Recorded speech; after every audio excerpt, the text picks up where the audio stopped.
Hello students, welcome back to the Camlight institute channel guys. हमने decide किया है कि अब आपके नीट की जो एग्जाम है ना बहुत पास आ रखा है। और आपको पता है जो फिजिक्स में क्वेश्चंस पूछे जाते हैं वो मोस्टली फार्मूला बेसिस पे आते हैं। तो हमने सोचा कि एक आपकी सीरीज जो सीरीज चल रही इसी सीरीज में आपके सारे जो फिजिक्स के फार्मूले हैं उन सबको रिवाइज कर लेते हैं। ठीक है, इससे होगा क्या कि आपका जो फार्मूला है वो भी रिवीजन हो जाएगा और जो फार्मूले पे बेसिस क्वेश्चंस आएंगे एटलीस्ट 10 क्वेश्चंस आते ही हैं जो सीधे फार्मूले पे होते हैं, उनसे आपको इजीली नंबर मिल जाएंगे। ठीक है, तो बिना किसी देरी के अब स्टार्ट करते हैं हम अपने फार्मूलों को रिवीजन करना। आज हम क्लास 11 के फार्मूलों का रिवीजन करेंगे। तो सबसे पहले जो चैप्टर आएगा जो कि वो होगा पहला चैप्टर वेक्टर्स का। ठीक है, अब वेक्टर्स में सबसे पहले क्या होता है कि वेक्टर कहते किसे, वेक्टर कहते किसे हैं एक ऐसी क्वांटिटी जिसमें कि क्या होना चाहिए, डायरेक्शन होनी चाहिए और क्या होना चाहिए, डायरेक्शन प्लस मैग्नीट्यूड, दोनों चीजें होनी चाहिए। ठीक है, ऐसी चीज को हम क्या बोलते हैं, वेक्टर बोलते हैं। परफेक्ट, ये चीज आपको पता है। फिर अब वेक्टर का जो सेकंड लॉ आता है कि दो वेक्टर्स का एडिशन, एक वेक्टर आपको ए दिया है और एक दूसरा वेक्टर इसी पे मैं दे देता हूं वेक्टर बी, ये लो। अब इन दोनों वेक्टर्स को जो मिलाने वाला जो एक नया वेक्टर है, इन दोनों वेक्टर्स की वजह से जो है इसको बोलेंगे वेक्टर आर, इन दोनों का रिजल्टेंट है। तो रिजल्टेंट वेक्टर ही जो इनका ट्रायंगल लॉ फॉलो करेगा या एडिशन वेक्टर होगा vector A plus vector B. ठीक है, क्लियर। या फिर अब मैं पूछूं रिजल्टेंट वेक्टर की वैल्यू कितनी होगी, तो रिजल्टेंट वेक्टर की वैल्यू अभी बताते हैं। देख तो अब आप जो ये वेक्टर था इसको थोड़ा सा आगे बढ़ाया और ये वेक्टर बी के साथ यहाँ पे मैच कराया और इन दोनों के बीच का जो एंगल था ना, इस एंगल को बोलते हैं थीटा। अब मैं पूछ रहा हूं आपसे रिजल्टेंट वेक्टर आर की वैल्यू कितनी होगी। रिजल्टेंट वेक्टर आर को अगर मैं लिखूं तो क्या लिख सकता हूं, resultant vector R equal to under root A square magnitude of A square plus magnitude of B square plus 2ab into cos theta. Cos theta क्या है, angle made between the vector A and vector B. ठीक है, और अब यहाँ पे मैं पूछ लेता हूँ आपको टेन अल्फा क्या है, यानी कि रिजल्टेंट और वेक्टर ए के बीच का angle. Tan alpha equal to क्या होगा, B sine theta divided by A plus B cos theta. Okay, so ये था आपका वेक्टर्स में। और इसी में अगर आपसे पूछ लिया जाए कि जो वेक्टर्स के सब्सट्रैक्शन का है उसमें क्या हो जाएगा, सब्सट्रैक्शन ऑफ वेक्टर में जो आपका वेक्टर बी इस डायरेक्शन में था, ये वेक्टर भी जो है आपका नीचे की तरफ आ जाएगा। मान लो ए इधर है और वेक्टर बी आप इसमें से माइनस कर रहे हैं, तो ये वेक्टर बी की जो डायरेक्शन है ये चेंज हो जाएगी। अब यहाँ पे जो वेक्टर आर होगा वो ए से बी की तरफ कुछ इस तरह से डायरेक्टेड होगा और वेक्टर आर की जो वैल्यू होगी vector A minus vector B हो जाएगी। Is it correct. और आपका जो एंगल होगा, आप देखिए जो वेक्टर ए और वेक्टर बी के बीच का पहले एंगल था वही वाला एंगल थीटा अभी भी वही रहेगा। तो मतलब रिजल्टेंट अभी भी वही रहेगा, नहीं वही नहीं रहेगा। अब क्या हो जाएगा, ए माइनस बी का स्क्वायर यानी A square plus B square minus 2ab into cos theta का अंडर रूट, ये हो जाएगा आपका सब्सट्रैक्शन के केस में। ठीक है, ये दो केस में आपके जो है इस तरह से आपका रिजल्टेंट वेक्टर आ गया। क्लियर।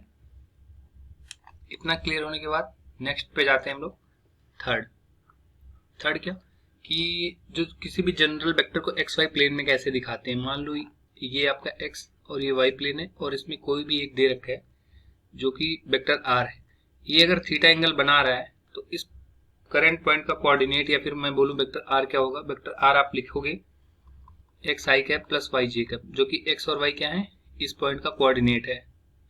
और एक्स क्या होगा, यहाँ पे एक्स की वैल्यू होगी आपकी R cos theta, is it. Y की value R sine theta, is it clear. ये हो जाएगा आपका वेक्टर आर इक्वल टू, और आर यहाँ पे मैग्नीट्यूड है, ये आर मैग्नीट्यूड है और ये आर वेक्टर है।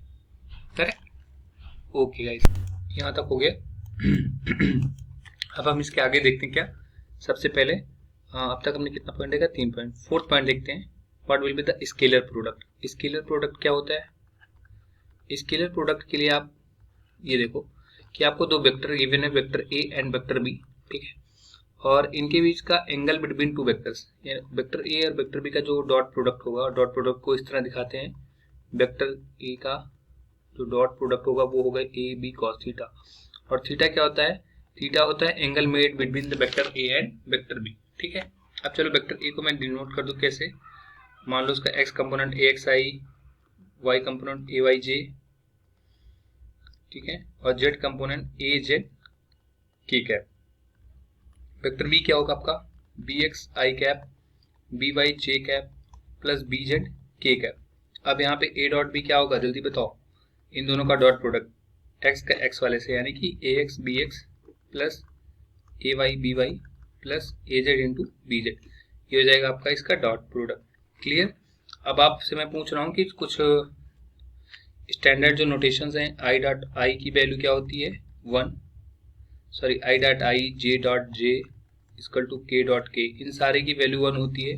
रेस्ट जितने होते हैं उन सब के डॉट प्रोडक्ट की वैल्यू कितनी होती है, 0 होती है। क्लियर। और अभी मैं आपसे पूछ लूँ मॉड वेक्टर ए की वैल्यू क्या होगी, तो मॉड वेक्टर ए की वैल्यू क्या होगी, या फिर आप इसे ही ए बोल रहे हो, इसकी वैल्यू क्या होगी, ए एक्स का स्क्वायर प्लस ए वाई स्क्वायर प्लस ए जेड स्क्वायर। वेरी गुड, है कि नहीं।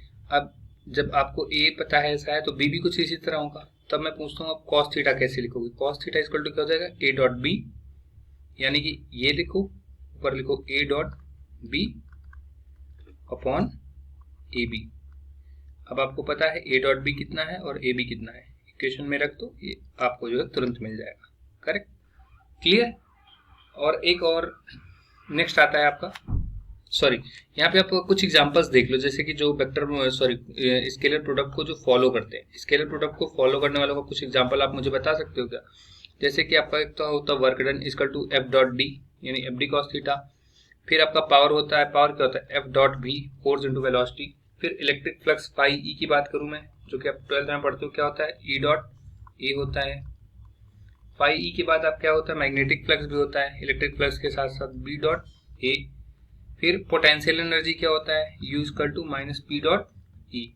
ये सारे जो है आप पढ़ते हो किसमें, फिजिक्स में, स्केलर प्रोडक्ट की तरह। फिर नेक्स्ट आता है आपका क्या, वेक्टर प्रोडक्ट या क्रॉस प्रोडक्ट भी बोलते हो आप इसको, वेक्टर प्रोडक्ट बोलो या क्रॉस प्रोडक्ट बोलो, जो भी बोलना है बोलो। ठीक है, अब क्रॉस प्रोडक्ट की क्या होता है फार्मूला। अब इसमें भी मान लो आपको दो वेक्टर है, वेक्टर ए जिसकी value A X I cap plus A Y J cap plus A Z K cap, और सेम ऐसे बी की भी है B X I cap plus B Y J cap plus B Z K cap. ठीक है, अब यहाँ पे आपसे मैंने बोला कि इन दोनों का क्रॉस प्रोडक्ट निकालना है, तो अब आपको पता है ये वेक्टर तो है नहीं, ये वेक्टर ए और ये vector B, vector A cross vector B, इसको कैसे निकालते हैं, आई जे के। सबसे पहले एक्स कंपोनेंट, वाई कंपोनेंट, फिर जेड कंपोनेंट ए के, फिर बी की वजह से बी एक्स बी वाई और बी जेड। आप यहाँ पे वैल्यूज रख लो, आपको ए क्रॉस बी निकलता चला जाएगा। अब यहाँ पे देखो जो ए और जैसे उसमें था डॉट प्रोडक्ट में कि आई डॉट आई जे डॉट जे, इस तरह से फॉलो होता था, लेकिन इसमें इस तरह नहीं फॉलो होगा। इसमें क्या होगा, आई जे और के, इस तरह से बना लो। आई और जे का क्रॉस मल्टीप्लीकेशन के होगा, जे और के का क्रॉस मल्टीप्लीकेशन आई होगा, के और आई का क्रॉस मल्टीप्लीकेशन जे होगा। अगर इसमें आप रिवर्स में जा रहे हो, यानी आई जे और के, यानी के और जे का क्रॉस मल्टीप्लीकेशन करना पड़ रहा है, तो क्या आएगा, माइनस में आएगा आई। फिर अगर मान लो आपका आई को के साथ करना पड़ रहा है तो माइनस में आएगा जे, यानी कि क्लॉकवाइज चल रहा है तो प्लस में, और एंटी क्लॉकवाइज जब आपको जाना पड़ेगा तो किस में आएगा, निगेटिव साइन में। ठीक है, बाकी जो है रेस्ट में, यानी कि इसमें आई डॉट आई और आई क्रॉस आई, जे क्रॉस जे या के क्रॉस के, इसकी वैल्यू कितनी होगी, इन सब की वैल्यू होगी 0। बाकी के लिए ये वाले केसेस फॉलो होंगे। कुछ एग्जांपल्स जो कि फॉलो करते हैं फिजिक्स में, tau equal to P cross E. सबसे पहला angular momentum J equal to R cross P. इसके अलावा linear velocity v equal to omega cross R, और इलेक्ट्रिक फील्ड टॉर्क तो हो ही गया है। ठीक है, ओके। सो नेक्स्ट क्या है आपका, यहाँ तक तो क्लियर है आपको। नेक्स्ट स्टार्ट करते हैं एरिया ऑफ अ ट्रायंगल, यानी कि नहीं, ट्रायंगल देख लेते हैं, एरिया ऑफ एनी ट्रायंगल, क्योंकि कभी कभी पूछा गया है कि जैसे मान लो कि आपको एक वेक्टर दिया गया हो, एरिया ऑफ अ ट्रायंगल, कि आपको दिया गया हो दो vector, vector A and vector B, और एरिया ऑफ ट्रायंगल क्या होगा, area of triangle will be vector A cross vector B divided by 2, ये होता है एरिया ऑफ ट्रायंगल। ठीक है, दो वेक्टर अगर पैरेलल है तो उसके लिए क्या कंडीशन होगी, पैरेलल वेक्टर्स, पैरेलल वेक्टर कब बोलोगे, जब उनके बीच का क्रॉस प्रोडक्ट क्या होता है, 0। यहाँ पे मैंने नहीं लिखा क्या एक चीज क्रॉस प्रोडक्ट में, अच्छा डायरेक्ट ये लिख दिया, ये आपका सीधा बराबर होगा A B sine theta N cap. N cap क्या है यहाँ पे, ये इन दोनों वेक्टर्स के परपेंडिकुलर है एन कैप। ठीक है, और नेक्स्ट आपका क्या है, पैरेलल वेक्टर से, parallel vector A cross B है तो इसको 0 कर दो, क्योंकि इनके बीच का जो एंगल है 0 है, तभी ये कैसे हैं, पैरेलल वेक्टर है।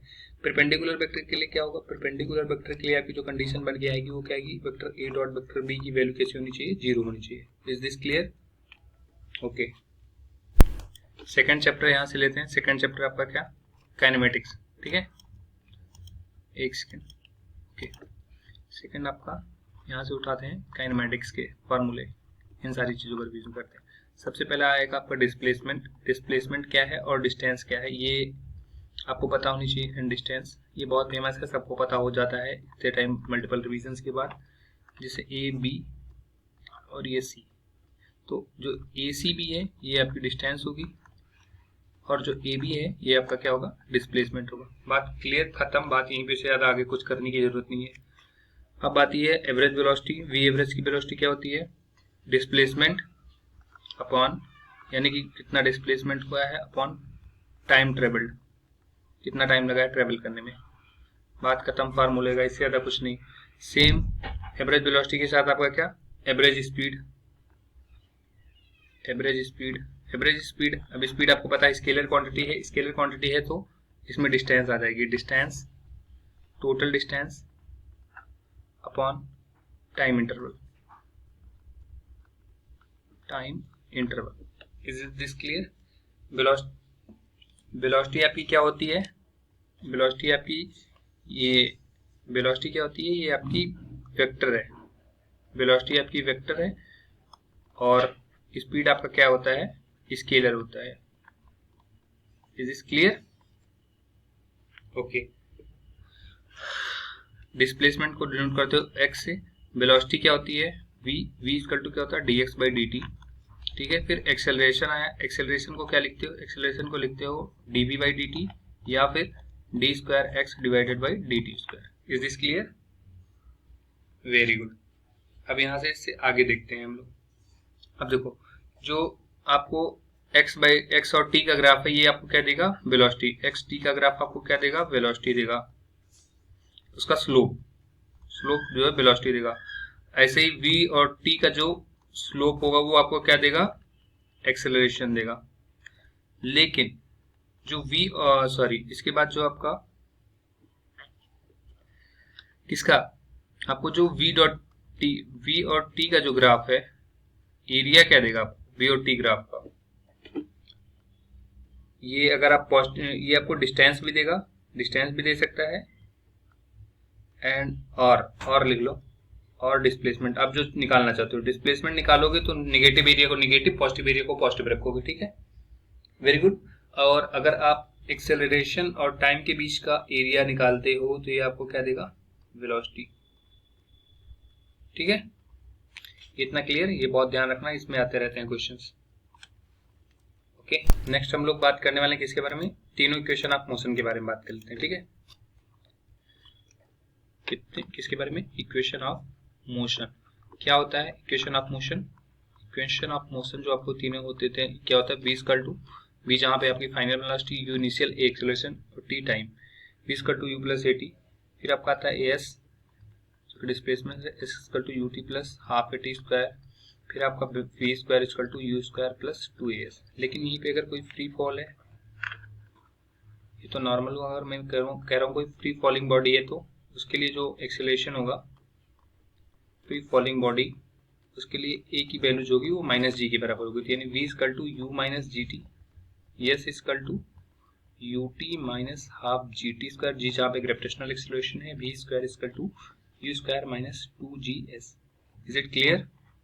ये सब रिवीजन करवा रहे हैं, इसलिए आपको सिर्फ फास्ट ट्रैक लगातार बताते चले जा रहे हैं। और सबसे इंपॉर्टेंट फार्मूला जो यहाँ पे आता है, distance travelled in nth second, जो कि इस फार्मूले पे मल्टीपल टाइम्स क्वेश्चंस आ चुके हैं। वो क्या है, SN equal to U plus A/2 into 2n-1। ठीक है, ये आपका है distance travel in the nth second. Is it okay? Okay, यहाँ तक क्लियर। सो नेक्स्ट है आपका क्या, रिलेटिव मोशन। नेक्स्ट है आपका लाइक जो रिलेटिव वेलोसिटी अगर आप पढ़ते हैं, रिलेटिव मोशन। ठीक है, ये है आपका नेक्स्ट इसमें रिलेटिव मोशन। रिलेटिव मोशन में क्या है कि दो पार्टिकल्स हैं, मान लो ए और बी, दोनों एक ही डायरेक्शन में मूव कर रहे हैं, या मतलब मान लो किसी भी डायरेक्शन में मूव कर रहे हैं, कि वेलोसिटी बी है कि वी। तो मैं पूछूं जो है रिलेटिव वेलोसिटी क्या होगी, तो वी आर यानी relative velocity V A minus V V, ये इनके बीच की रिलेटिव वेलोसिटी होगी। ठीक है, अगर ये दोनों अपोजिट डायरेक्शन में मूव कर रहे होते, एक आपका ए इधर जा रहा होता, बी आपका इधर जा रहा होता, ठीक है, एक की velocity B A V B, तब आपकी रिलेटिव वेलोसिटी इनके बीच क्या होती, V A plus V B. और आपका जो जनरल फार्मूला होता है वो ये होता है, V R equal to V velocity of A with respect to ground minus velocity of V with respect to ground, ये होता है। लेकिन अब देखो वेलोसिटी ऑफ बी अगर आप यहाँ पे रखोगे निगेटिव होगा, ठीक है, तो वेलोसिटी ऑफ बी इस वाले सेकंड वाले केस में क्या होगा, निगेटिव होगा। तो एक निगेटिव पहले है, दूसरे निगेटिव के साथ कैंसिल आउट होकर के प्लस हो रहा है। ठीक है, समझ में आया ये बात? Okay, good. So next topic इसमें क्या है, प्रोजेक्टाइल मोशन। प्रोजेक्टाइल मोशन में भी बहुत सारे इंपॉर्टेंट फार्मूले हैं जिसको आपको सिर्फ रिवीजन करते हुए जाना है, जैसे कि आर रेंज, एच, इसके बाद इक्वेशन इत्यादि। ठीक है, तो रेंज में, और सॉरी एक और है time of flight, T equal to 2u sine theta divided by G, ये आपका होता है टाइम ऑफ फ्लाइट। रेंज होता है आपका u square 2u square into sign 2 theta divided by 2g। तो यहाँ से 2 कैंसिल हो जाता है और आता है आपका u square sine 2 theta divided by g, ये हो गया आपका रेंज। फिर नेक्स्ट है आपका h यानी हाइट। इसका अगर फिगर देख लो तो कुछ इस तरह का बनता है, ये हुई कोई पार्टिकल, इसमें हॉरिजॉन्टल वेलोसिटी जो है वो चेंज नहीं होती, केवल वर्टिकल वेलोसिटी चेंज हो रही होती है, वर्टिकल वेलोसिटी के कंपोनेंट चेंज हो रहे होते हैं। हॉरिजॉन्टल वेलोसिटी भी कितनी आएगी, जो सॉरी मैक्सिमम हाइट जो है ये जो हाइट पे जा रही है कितनी होगी, H square equal to sine square theta U square into sine square theta divided by कितना 2g। ठीक है, अब इक्वेशन ऑफ मोशन यानी कि जो ये प्रोजेक्टाइल पाथ फॉलो कर रहा है उसकी वैल्यू क्या होती है, इक्वेशन क्या होता है, X tan theta minus half G X square divided by U X यानी कि U square cos square theta. अब यहाँ पे जो u है ये आपका कैसा होगा, u cos theta I cap plus u sine theta J cap. ठीक है, अब इसी को चाहे आप ux बोल देते हो और इसी u साइन थीटा को आप बोल देते हो ui। इतना क्लियर, बस बात यहीं पे खत्म हो गई, इसके आगे कुछ नहीं प्रोजेक्टाइल मोशन में। ठीक, प्रोजेक्टाइल मोशन के बाद अब आप लोग सीधा पे आते हैं किस पे, न्यूटन्स लॉज ऑफ मोशन पे। Next chapter third NLM, Newton's laws of motion. सबसे पहले इसमें न्यूटन का सेकंड लॉ क्या है न्यूटन का, F equal to dp by dt, यानी कि rate change of momentum is equal to force. P की जगह पे आप mv रख लोगे तो यहाँ से आपका बन जाता है F इक्वल टू ma। किस समय पे, जब आपका मास चेंज ना हो, लेकिन रॉकेट वाले केस में मास भी चेंज हो रहा होता है, इसलिए वहां पे जो है F equal to direct ma नहीं आता है। तो ये क्लियर। अब इसी में क्या कर दो आप, ये जो इक्वेशन था इसको लिख दो F dot D T equal to D P, और इसका दोनों साइड आप इंटीग्रेशन कर दो, इंटीग्रेशन का साइन लगा दो F डॉट डी टी और इंटीग्रेशन ऑफ डी पी। अब ये जो इंटीग्रेशन ऑफ डी पी है यही क्या हो जाता है, इम्पल्स। तो इम्पल्स का फार्मूला यही होता है, क्या करना, F डॉट डी टी। ठीक है, यानी कि अगर आपको F और T के बीच का कोई ग्राफ दे रखा है और आपसे इम्पल्स पूछा है तो आपको सिर्फ उसका एरिया निकालना है, जो एरिया होगा ये एरिया किसके बराबर होगा, ये इम्पल्स के बराबर होगा। गुड। नेक्स्ट हम देख लेते हैं थोड़ी सी पुली टाइप की चीजें, जैसे कि जो पुली पे आती हैं। ठीक है। तो पुली के लिए सबसे पहले आप क्या बनाएंगे, एफबीडी यानी फ्री बॉडी डायग्राम। जैसे कि आपको दिया गया है कि एक यहाँ पे पुली का मासलेस है जिसपे दो मासेस लटकाए गए हैं, एक का आपको M1 है, दूसरे का आपको M2 है, ठीक है। तो अब मैं M1 का आपको M1 और M2 का एफबीडी बना के दिखा दे रहा हूँ। M1 के ऊपर एक फोर्स लगेगा टेंशन, इसको बहुत टेंशन है जिंदगी में, नीचे एक फोर्स लगेगा ग्रेविटी का M1 into G. Is it clear? और M2 का भी सेम है, एक ऊपर टेंशन दे रहा है इसको आदमी, है कि नहीं बाबा, एक ऊपर टेंशन और एक यहाँ पे M2 जी। अब देखो मैं कह रहा हूँ M2 हैवी है तो यानी कि ये नीचे जाएगा और ये ऊपर जाएगा। तो अगर आपको लिखना हो 1 के लिए इक्वेशन ऑफ मोशन तो क्या होगा, टेंशन ज्यादा है तो T minus M1 into G equal to M1 into A. और M2 के लिए, इसके लिए क्या, सेकंड वाले के लिए क्या लिखोगे, M2 G minus T equal to M2 into A. अब इन दोनों इक्वेशन को अगर आप सॉल्व करो तो आपको सीधा मिल जाएगा acceleration equal to M1 minus M2 in divided by M1 plus M2 into G, यानी कि net force divided by total mass of the pulley. Okay, चलो यहाँ तक क्लियर। अब हम लोग देख लेते हैं थोड़ा सा जो लिफ्ट और ये सारे वाले प्रॉब्लम्स होते हैं कि जैसे मान लो एक लिफ्ट है, ठीक है, और इस लिफ्ट में कोई आदमी या कोई मास है, कुछ भी रखा है, इंक्लाइन रखो कैसा भी हो, एक्सेलरेशन एक के साथ ऊपर जा रहा है, तो और एक जो है एक्सेलरेशन एक में भी ऐसे कुछ रखा है मान लो, और वो एक्सेलरेशन एक के साथ नीचे आ रहा है, तो पहले वाले का एक्सेलरेशन और दूसरे वाले का नेट एक्सेलरेशन, पहले वाले का ए नेट जो होगा ये होगा आपका जी प्लस ए, और नीचे दूसरे वाले का क्या होगा, ए नेट एक्सेलरेशन, ये जी माइनस ए एक्सेलरेशन से नीचे आ रहा है। ये क्वेश्चन पूछा गया है कि अगर एक लिफ्ट में कोई भी आदमी बैठा है और लिफ्ट ऊपर जा रही है तो कितना एक्सेलरेशन उस पर काम कर रहा है, जी प्लस ए, और अगर वही नीचे आ रही तो जी माइनस ए, ठीक है। चलिए अब एक और देख लेते हैं, यहाँ पे जैसे इंक्लाइंड सरफेस होते हैं, इंक्लाइंड सरफेस की बेसिस पे बहुत क्वेश्चन आते हैं। अब ये मास है और ये एंगल थीटा, तो नीचे वाले यहाँ का कंपोनेंट, एक कंपोनेंट यहाँ पे और एक नॉर्मल, यहाँ पे नॉर्मल हो गया, यहाँ पे आपका होता है mg साइन थीटा और एक यहाँ पे होता है mg cos थीटा। Is it clear? यहाँ तक क्लियर हो जाने के बाद नेक्स्ट आएगा फ्रिक्शन। नेक्स्ट आपका आता है क्या, फ्रिक्शन। फोर्थ ले लो, फ्रिक्शन। अब देखो फ्रिक्शन की बात करें तो फ्रिक्शन में आपका एक ग्राफ आता है कुछ इस तरह का, जहाँ पे आप एक डायरेक्शन में फ्रिक्शन, दूसरे पे फ्रिक्शनल फोर्स स्मॉल एफ, और जहाँ पे दूसरी तरफ आप अप्लाइड फोर्स, कुछ इस तरह का ग्राफ आपका बनता है। ये यहाँ पे आपकी लिमिटिंग वैल्यू हो जाती है, कुछ इस तरह का आपका बनता है, और जहाँ पे ये आपका है ये मैक्सिमम स्टैटिक फ्रिक्शन। ठीक, फ्रिक्शन दो टाइप के होते हैं, स्टैटिक होता है जिसे म्यूस बोलते हैं, एक काइनेटिक होता है जिसे म्यू के बोलते हैं। म्यूस जो है स्टैटिक है, यानी ये रिलेटिव मोशन को रोकता है ऑब्जेक्ट के बीच में, म्यू की क्या है काइनेटिक फ्रिक्शन है, ये रिलेटिव मोशन को होने देता है, ठीक है। और फ्रिक्शन क्या होता है, हमेशा अपोजिट डायरेक्शन में वर्क करता है रिलेटिव मोशन को रोकने के लिए, ठीक है। अब देखो जैसे यहाँ पे आपका जो आता है म्यूएस की वैल्यू आती है F S relative friction divided by capital, ये होता है, ठीक। और मान लो अगर नहीं हो रहा है तो जो आपकी लिमिटिंग वैल्यू होती है एफ एस की, वो होती है 0 equal to F S divided by mu S into N, जहाँ पे एफ एस की वैल्यू यहाँ पे म्यू एस इंटू एन थी, या फिर ऐसे भी बोल देते हो mu S N equal to capital F S, यानी कि जो नॉर्मल फोर्स है उसके बराबर, उसमें जो है आप कोएफिशिएंट ऑफ स्टैटिक फ्रिक्शन से मल्टीप्लाई कर दो तो आपको क्या दे देता है, फ्रिक्शनल फोर्स की वैल्यू दे देता है। Is it correct? ओके। और ये आपकी लिमिटिंग वैल्यू दे रखी है स्टैटिक फ्रिक्शन की, फ्रिक्शनल फोर्स की। अगर यहीं पे काइनेटिक हो जाता है तो ये म्यू के हो जाता है, और हमेशा याद रखना जो म्यू एस की वैल्यू होती है ये म्यू के से बड़ी ही होती है। Is it clear? Okay good. अब एंगल ऑफ फ्रिक्शन देख लो, एंगल ऑफ फ्रिक्शन पे भी कभी पूछा गया है, जिसकी फार्मूला होता है tan lambda equal to F S divided by N या फिर म्यू एस। अभी इसका ग्राफ कैसे, इसका फिगर कैसे बनता है, कुछ इस तरीके का, एक ब्लॉक है, ब्लॉक पे एक अप्लाइड फोर्स कुछ इस डायरेक्शन में लग रखे हैं, ऊपर एक नॉर्मल है और एक जो रिजल्टेंट है वो कुछ इस डायरेक्शन में वर्क कर रहा है, और इनके बीच का एंगल लैम्डा है, और ऑब्जेक्ट पे जो फ्रिक्शनल फोर्स है वो नीचे की तरफ काम कर रहा है, और एक जो नीचे फोर्स काम करेगा वो डब्ल्यू है, यानी कि mg के।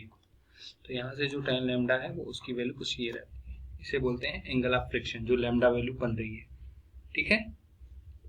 और फ्रिक्शनल फोर्स और नॉर्मल के बीच का जो रिजल्टेंट है वही बना रहा है ये लैम्डा वैल्यू वर्टिकल के साथ।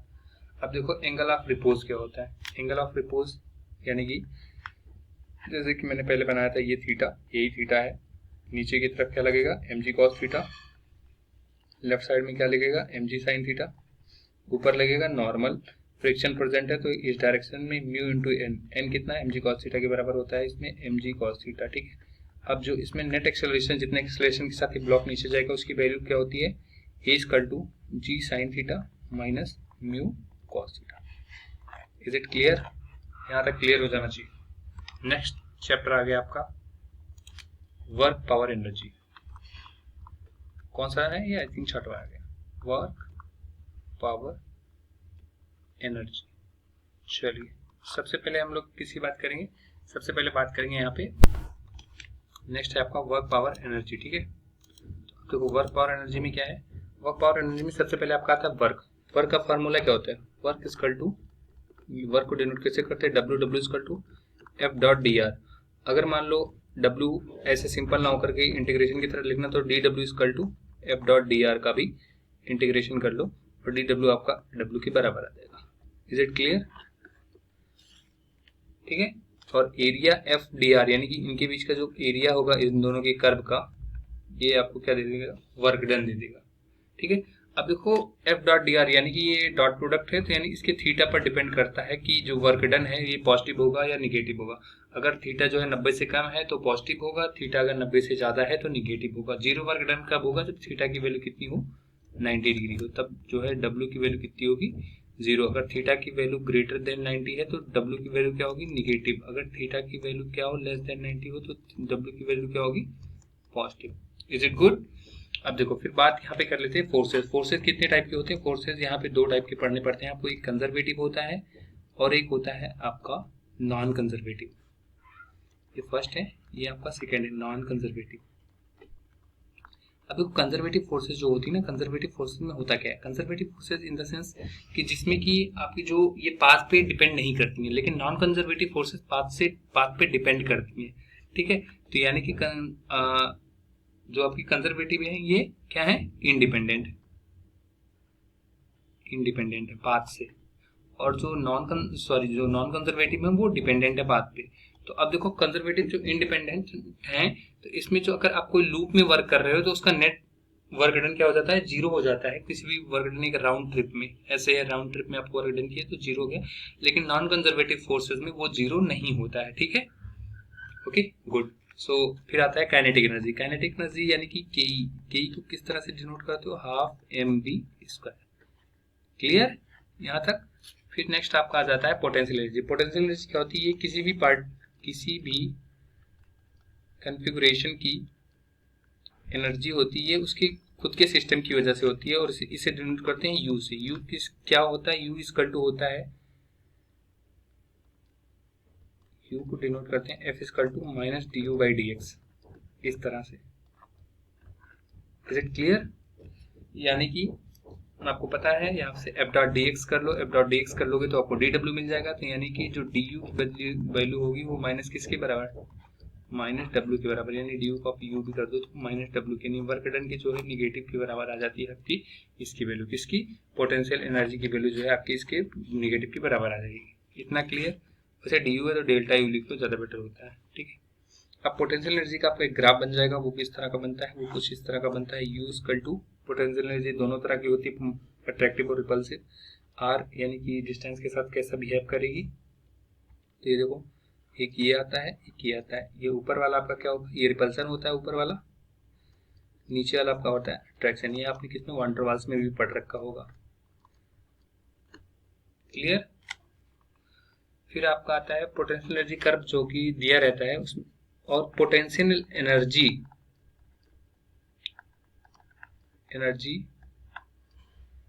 एट इक्विलिब्रियम यानी कि जब पार्टिकल इक्विलिब्रियम में है, उसमें कोई फर्दर चेंजेस या कुछ ऐसे फास्टली नहीं हो रहा, तो उस सिचुएशन में F equal to minus D U by D X, यानी यू आपका क्या हो जाता है, कांस्टेंट हो जाता है, D U by D X की जो वैल्यू है वो जीरो आ जाती है। ये सबसे इंपॉर्टेंट कंडीशन है इसकी। Is it clear? Okay. Next आता है आपका work energy theorem. Work energy theorem. Work energy theorem क्या कहती है? वर्क एनर्जी थ्योरम कहती है कि work done is to change in kinetic energy final minus K F, यानी kinetic energy minus final into K I. Final kinetic energy minus initial kinetic energy equal to change work done. इसके आप बराबर लिख लो, बात खत्म। इसके बाद फिर क्या आएगा? Law of conservation of mechanical energy, conservation of mechanical energy, mechanical energy. इसमें क्या कहता है? U I plus K I equal to U F plus K F, यानी कि इसमें देख रहे हो initial kinetic energy plus potential energy का सम जो है फाइनल पोटेंशियल एनर्जी और फाइनल काइनेटिक एनर्जी के सम के बराबर होगा। ठीक है, यानी मैं अगर सीधा सीधा लिख दूं कि kinetic energy plus potential energy will be constant. Is it clear? ये किसका फार्मूला है? ये फार्मूला है आपका law of conservation of mechanical energy, जब जहां पे मैकेनिकल एनर्जी आप अप्लाई करोगे। ठीक है, और ये मैकेनिकल एनर्जी कहाँ पे? जहाँ पे सिस्टम कांस्टेंट रहता है। फिर आपका नेक्स्ट क्या आ जाएगा? नेक्स्ट आपका आ जाता है क्या? पावर। पावर का फार्मूला, पावर को डिनोट कैसे करते हैं? पी से मेजर किस में करते हैं? वॉट में। पावर का फार्मूला क्या होता है? P equal to work upon time.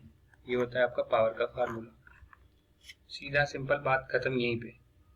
फिर आपकी आ जाती है इंस्टेंटेनियस पावर इसी में, यानी किसी भी क्षण पे कितनी पावर है, किसी भी पॉइंट ऑफ टाइम पे इंस्टेंटेनियस पावर। तो यहाँ पे हो जाता है आपका P equal to D W divided by T.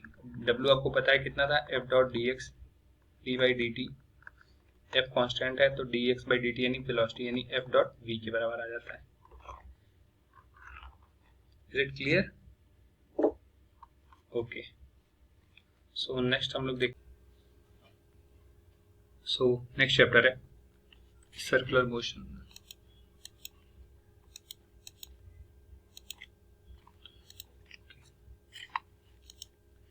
Next chapter आपका सर्कुलर मोशन। ठीक है, तो अब हम बात कर लेते हैं सर्कुलर मोशन चैप्टर की।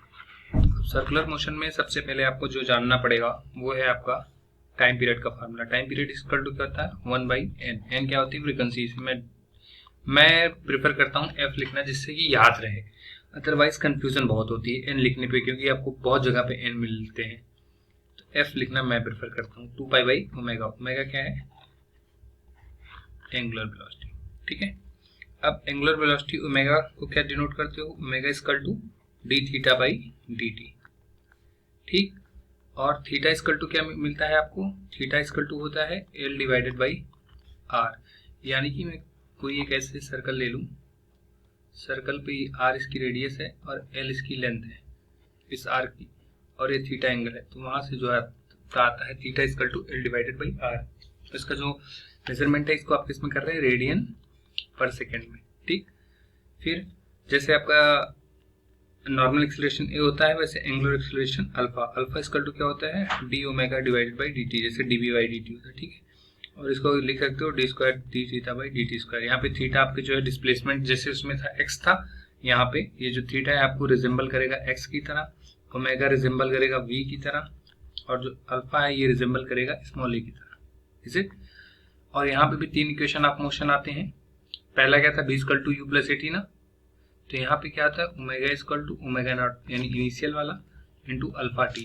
फिर डिस्प्लेसमेंट के लिए एस था या फिर एक्स था वहां पे, तो थीटा इक्वल टू यहाँ पे हो जाएगा क्या आता है?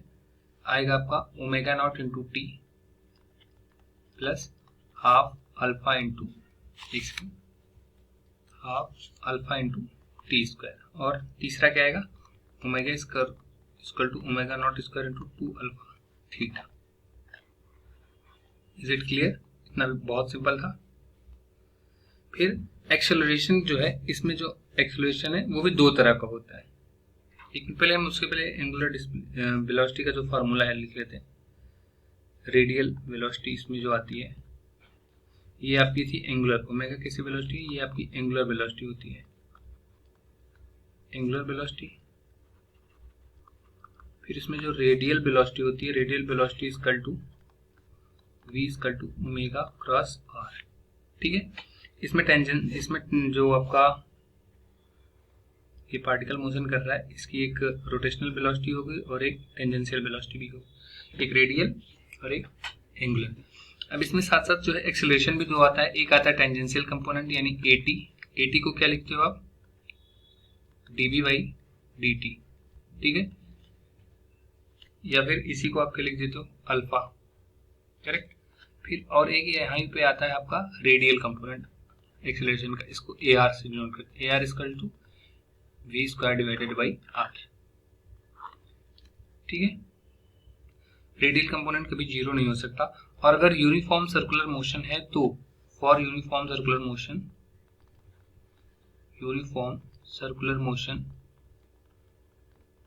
अगर यूनिफॉर्म सर्कुलर मोशन होने वाला है तो वहां पे जो v है वो कांस्टेंट होता है, ठीक है, यानी AR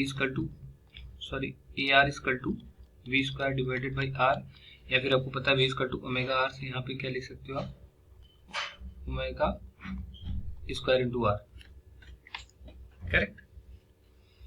और नेट एक्सेलरेशन AT AR आपको पता ही है, तो A जो हो जाएगा वो net acceleration AT square into AR square का ये अंडर, ये हो जाएगा आपका नेट एक्सेलरेशन, क्लियर, कोई दिक्कत नहीं है। और ये अल्फा इंटू आर होता है, अल्फा इंटू आर, आसानी से निकल गया, कोई दिक्कत नहीं इसमें निकालने में, कोई भी खास प्रॉब्लम नहीं होनी चाहिए, बहुत आसानी से निकलता चला गया ये। अब आते हैं नेक्स्ट पे।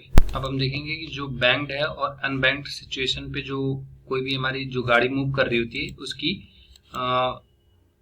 क्या बोलते हैं कि उसमें जितना कि आपका एक्सीलरेशन होगा, या फिर मैं बोलूं कि जो म्यू होगा या मैक्सिमम वेलोसिटी होगी वो लिखते हैं, maximum speed in circular motion, ठीक है। अब देखो, अब कोई भी है और रोड कैसा है, बैंक्ड है, ऑन बैंक्ड रोड का मतलब बता रहा हूं मैं कैसा है, और एक है अनबैंक्ड रोड। अनबैंक्ड रोड का मतलब ये समझ लो कि इसमें किसी भी तरीके से ना उठान नहीं है, उठान इन द सेंस कि आप समझो कि जैसे ये एक आपका ऐसा रोड है, अब जब मेरी जो गाड़ी है यहाँ पे है, ये मेरी गाड़ी ये गई सीधा मुड़ गई, कोई इसको प्रॉब्लम नहीं। लेकिन जो बैंक्ड रोड होगा ये जमीन से थोड़ा सा उठा हुआ होगा, कुछ इस तरीके से ये रोड की चौड़ाई ही होगी, और ये रोड सीधा जमीन से लगा हुआ है। अब जब मेरी गाड़ी यहाँ से गई तो थोड़ा सा उठान की वजह से कुछ इस तरह से जाएगी। तो ये होता है बैंक्ड रोड और अनबैंक्ड रोड में डिफरेंस। अब देखो, अनबैंक्ड रोड में सबसे पहले मैं लिखूं तो इसमें जो v मैक्सिमम की वेलोसिटी आती है ये आती है कि कितनी, म्यूएस यानी स्टैटिक फ्रिक्शन और r रेडियस इंटू g, क्योंकि यहाँ पे जब ये मूव करेगी तो एक जो सर्कुलर आर्क टाइप का बनाएगा ये पार्ट, उसकी रेडियस, ये आपकी अनबैंक्ड में। और फिर बैंक्ड में कितनी हो जाती है, v max equal to under root mu S plus tan theta divided by 1 minus mu S into tan theta. और थीटा क्या है, नॉर्मल के साथ इसका एंगल कितना बना रहा है, यानी कि जब जो यहाँ पे जो गाड़ी है इस पे जो नॉर्मल में इधर फोर्स लगेगा वो वर्टिकल कंपोनेंट इसका कितना है, ये जो एंगल बना रहा है इसी को जो है थीटा बोलते हैं। ये नॉर्मल है, इस पे आर की साइड पे एक फोर्स लगेगा इस डायरेक्शन में, ये तो मान लो तुम्हारा mv स्क्वायर बाई आर हो जाएगा, और इसके जो कंपोनेंट्स है कंपोनेंट्स को आप निकाल लो, आपका इजीली जो है निकल जाएगा। फ्रिक्शनल फोर्स लगेगा एक इस डायरेक्शन में, तो फ्रिक्शनल फोर्स भी एक किसी न किसी डायरेक्शन में लग ही रहा है ऑलरेडी, चाहेगा फ्रिक्शनल फोर्स कुछ इस डायरेक्शन में होगा, ठीक। चलिए, ये क्लियर। और मान लो अगर कोई साइकिलिस्ट है तो साइकिलिस्ट के लिए क्या होती है, बेंडिंग के लिए, साइकिलिस्ट की बेंडिंग के लिए जो आता है फार्मूला, साइकिलिस्ट की बेंडिंग के लिए जो tan थीटा की वैल्यू होती है, यानी जो बेंडिंग वाला मैंने बताया, ये होता है v square divided by r into G. Okay, clear. Okay, next आपका आता है कि circular motion in a vertical plane, ठीक है। अब सर्कुलर मोशन के लिए क्या करें, जो वर्टिकल प्लेन में है, यहाँ पे लिखते हैं circular motion in vertical plane, in vertical plane. तो सबसे पहले आपको जो इसका ग्राफ सॉरी ग्राफ जो यानी फिगर बनता है ये, इसकी आप पूरे की जो लेंथ है रेडियस की वो एल मान लो। सेंटर किसी एक पर्टिकुलर पॉइंट पे लिया जहाँ पर टेंशन टी है, नीचे इस पर कितना फोर्स लगेगा एम जी में सीधा आपको बना के दिखा रहा हूँ। उसकी जो टेंजेंशियल वेलोसिटी वो कुछ इस डायरेक्शन में वी होगी, और किसी भी एंगल पे है ये, मान लो यहाँ से ये थीटा एंगल बना रहा है, तो इस पे जो राइट डायरेक्शन में फोर्स लगेगा एम जी कॉस थीटा, और जो ये टेंजेंशियल लगेगा इसकी वैल्यू क्या होती है M G sine theta force लग रहा है इस पे। क्लियर, इतना क्लियर है। आप देखो इस पे किसी भी पॉइंट पे इसमें अगर पूछा जाए वेलोसिटी क्या है, ए बी सी डी, मतलब कहीं भी तुम बना लो इसमें, यहाँ पे यहाँ पे यहाँ पे इसके वर्टिकली जो है ऊपर यहाँ पे कहीं पे भी तुमसे पूछा जाए, सीधा याद रखो जिसमें वेलोसिटी का फार्मूला था v equal to 3 + 2 cos theta under root G. Theta देख रहे हो ये एंगल ये वाला, इसके बाद टेंशन कितना होगा रोप में 3 mg 1 + cos थीटा।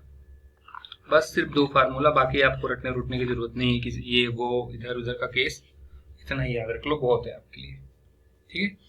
लेकिन ये रखो कि जो क्रिटिकल वेलोसिटी चाहिए एटलीस्ट, जो क्रिटिकल वेलोसिटी आपको चाहिए इनिशियली वो होगा अंडर रूट, यानी क्रिटिकल वेलोसिटी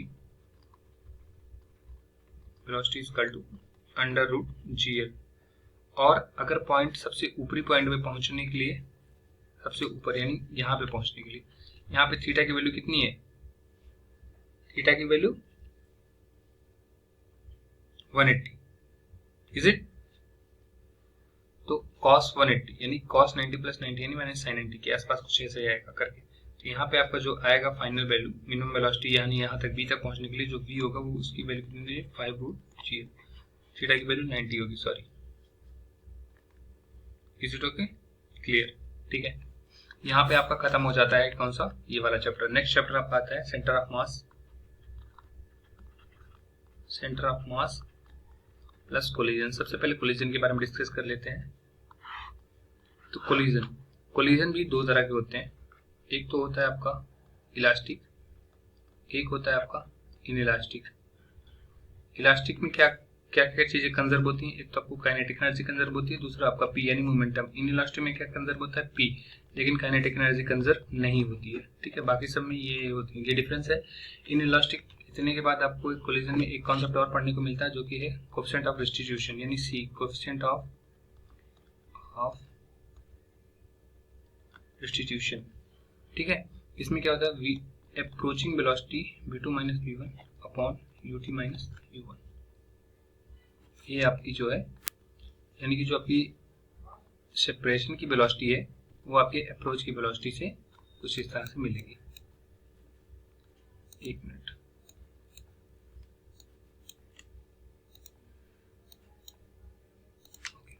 u2 - u1 यानी separation velocity upon approach velocity, ठीक है। ये आपका जो है कोएफिशिएंट ऑफ रेस्टिट्यूशन होता है किसी भी दो पार्टिकल के लिए। अब जो आप ये काइनेटिक एनर्जी कंजर्वेशन या मोमेंटम एनर्जी कंजर्वेशन है, ये आप डायरेक्शन वाइज भी लगा सकते हो, यानी कि एक्स साइड में पी वाई पी जेड, ये सब अपने हिसाब से आप लगा सकते हो। जैसे कि क्वेश्चन की डिमांड होगी मोमेंटम, अगर इलास्टिक कोलिजन है तो पार्टिकल जिस हिसाब से कोलिजन कर रहे हैं वो उस हिसाब से कंजर्व रहेंगे, एक्स डायरेक्शन में, वाई डायरेक्शन में और जेड डायरेक्शन में। फिर आपको पता है इम्पल्स और मोमेंटम की तरह मैंने पहले बता रखी है आपको कि अगर पूछे कोई इम्पल्स कैलकुलेट करना इस चैप्टर में आपके आता है तो f.dt equal to delta T, this is your impulse. Very crystal clear, ठीक है। और इलास्टिक कोलिजन के लिए कोएफिशिएंट ऑफ रेस्टिट्यूशन की जो वैल्यू होती है इसके लिए ई की वैल्यू 1 होती है, और इन इलास्टिक कोलिजन के लिए ई की वैल्यू 1 नहीं होगी, बस बात खत्म, ठीक है। इसके बाद नेक्स्ट आपका आ जाता है centre of mass. Centre of mass के लिए क्या है, सेंटर ऑफ मास हमेशा वहीं पे लाई करेगा जिधर मास हैवी होता है, ऑलवेज नियर हैवी मास, यानी जिधर का भार आपका ज्यादा होगा उधर ही होता है ये। अगर मैं इसके लिए एक्स लिखूं तो m1 x1 plus m2 x2 dot dot dot mn into xn divided by net mass m1 plus m2 plus m3 dot dot dot mn तक। अब आप इसी का डिफरेंशिएशन करते हो तो आपको क्या मिल जाता है, वी सेंटर ऑफ मास, और फिर डिफरेंशिएशन कर दो तो आपको एसीएम मिल जाएगा। वीसीएम क्या होगा, M1 V1 M2 V2 so on divided by M1 plus M2 plus dot dot dot plus Mn। ये कहाँ तक जाएगा, Mn into Vn। Same acceleration में M1 A1 dot dot dot Mn An divided by M1 plus Mn। Is it clear? Okay, next chapter आपका आता है rotational motion. बार बार pen क्यों काम करना बंद कर देती है? ओके, सो नेक्स्ट है आपका रोटेशनल मोशन। अब देखो, रोटेशनल मोशन में आपको बहुत सारे फार्मूले पढ़ने को मिलेंगे, इन सबको ध्यान रखना बारी बारी से। आपका मोटेशन जो रोटेशन होता है ये रिजिड बॉडी से रिलेटेड चीजों को पढ़ने के लिए होता है, और ये भी तीन तरह के मोशन दिखाता है। एक होता है आपका ट्रांसलेशनल मोशन, जिसमें कि नॉर्मल मोशन है, ठीक है, जो आप पढ़ते हो, जितना आप तक पढ़ा है वो सारे फार्मूले होते हैं। फिर आता है रोटेशनल मोशन, इसमें भी वही फार्मूले होते हैं, लेकिन कौन से, ये सर्कुलर मोशन वाले चैप्टर से इसमें फार्मूले यूज किए जाते हैं। ट्रांसलेशनल में बाकी आपके जो मैकेनिक्स के फार्मूले हैं वो। फिर आ जाता है इन दोनों का कंबाइंड, दोनों का कॉम्बिनेशन, दोनों के कॉम्बिनेशन से जो मिले। सबसे पहले आपको इसमें क्या पढ़ना होता है, मूवमेंट ऑफ इनर्शिया MI, ठीक है, मोमेंटेनियस नहीं, मूवमेंट ऑफ इनर्शिया A, ठीक है। आईपीएल में ऐसे गुम नहीं हो जाना है, आईपीएल कोई भी जीते तुम्हें मेडिकल का सिलेक्शन जीतना है, ठीक। तो चलो मूवमेंट ऑफ इनर्शिया के लिए देखते हैं कि आपका एक एक्सिस है, ये आपकी एक्सिस होगी, और एक्सिस में ये कोई पार्टिकल है, मास m है, और ये रेडियस r के उसमें घूम रहा है। उसका जो मूवमेंट ऑफ इनर्शिया I होगा वो इसका mr² लिखते हैं, ठीक है। ये किसी भी पार्टिकल का मूवमेंट ऑफ इनर्शिया होगी। गुड। r जो होती है ये परपेंडिकुलर डिस्टेंस होती है from the axis of rotation, r perpendicular distance from axis of rotation, okay, rotation, ठीक। अगर मान लो रिजिड बॉडीज हैं जो कि कॉन्टिन्यूअस हैं, वहां पे आपको मतलब मॉस इजिली नहीं निकल रहा, तो वहां पे I integration of dm into R square करके निकालते हैं, क्लियर। फिर आता है रेडियस ऑफ गायरेशन का कॉन्सेप्ट। रेडियस ऑफ गायरेशन क्या होता है, जहाँ पे आई इक्वल टू क्या लिख देते हैं, m इंटू के स्क्वायर, m जहाँ पे टोटल मास होता है, तो यहाँ पे जो k है इसको हम क्या बोलते हैं, रेडियस ऑफ गायरेशन। मान लो कि कोई भी ऐसा पार्टिकल है, मतलब कोई भी ऐसी बॉडी है जिसमें बहुत सारी मास ऐसे रखते हैं छोटे छोटे छोटे छोटे, तो हम लोग क्या करते हैं, वहां के लिए जो है के स्क्वायर ले लेते हैं। ऐसे केस में जो है रेडियस ऑफ गायरेशन निकलती है, K equal to I divided by m का अंडर रूट। इसे के को क्या बोलते हैं, radius of gyration. Radius of gyration पे मल्टीपल टाइम्स क्वेश्चन या फार्मूले पूछे गए हैं, हर चीज के लिए अपना अलग अलग होता है। ये रहा रेडियस ऑफ गायरेशन का फार्मूला। फिर आती है दो थ्योरम्स हैं आपकी, एक तो है perpendicular axis theorem, perpendicular axis theorem किसके लिए है, मोमेंट ऑफ इनर्शिया के लिए, और एक तो है पैरेलल एक्सिस थ्योरम।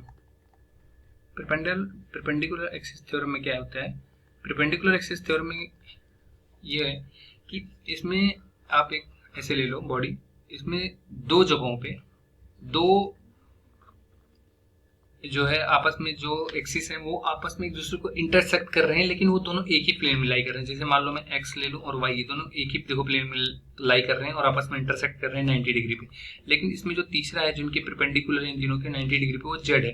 तो यहाँ पे हो जाता है I Z equal to I X plus I Y, okay. ये हेल्पफुल होता है आपका जो सर्कुलर प्लेट्स हैं उनके लिए मूवमेंट ऑफ इनर्शिया निकालने में। फिर पैरेलल एक्सिस के लिए क्या होता है, और जो परपेंडिकुलर होती है ये भी याद रखना है, 2D के लिए सिर्फ वैलिड होती है, पैरेलल एक्सिस थ्योरम 3D के लिए भी होती है, ठीक है।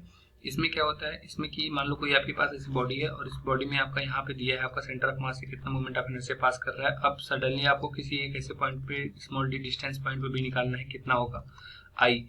तो यहाँ के लिए जो आई होगा वो I C M plus M into D square ये होती है। और जो ये लाइन आपने ड्रॉ की है ये पैरेलल है किसके, सेंटर ऑफ मास से पास करने वाली लाइन के अलोंग, ओके, ठीक।